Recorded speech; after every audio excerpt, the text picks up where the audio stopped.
రాష్ట్రంలో కల్వకుంట్ల చంద్రశేఖరరావు ప్రజలను తాగుబోతలను చేస్తుండు, ఆ మహిళల ఉసురు మీకు తగులుతుంది అని ఈయననే అన్నాడు. నేను చెప్తా ఉన్నా కదా, ఇదే నోరు అనేది, ఇదే గొంతు అనేది. మీకు ఏమైనా డౌట్ ఉంటే, సందేహం ఉంటే ఒకసారి మీరు యూట్యూబ్లో కానీ గూగుల్లో కానీ మీరు చూడొచ్చు.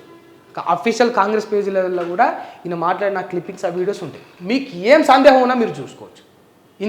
మీకు ఇంత సందేహం ఉన్నా కూడా మీరు చూసుకోవచ్చు. ఒకవేళ మీకు ఆ సందేహం ఉంటే, ఇప్పుడు నేను చెప్పేది మీరు అబద్ధమని భావిస్తే మీరు ఒకసారి చూసుకోవచ్చు. ఎందుకు అంటున్నా అంటే, ఈయన ఏ రకంగా మాట్లాడింది తెలుసా? మద్యం పైన మీకు చూపిస్తా.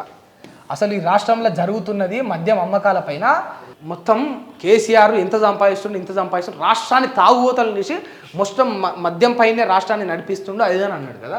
నిజంగా చిత్తశుద్ధి ఉన్నోడైతే ఆ మద్యాన్ని ఆపివేసి నువ్వు నీ రక్తాన్ని దారపోస్తావా, నీ తలను తాకట్టు పెడితే ఇంకేమైనా చేస్తావు, అద్భుతమైన పాలన అట్లా చేయాలి. అట్లా లేకుండా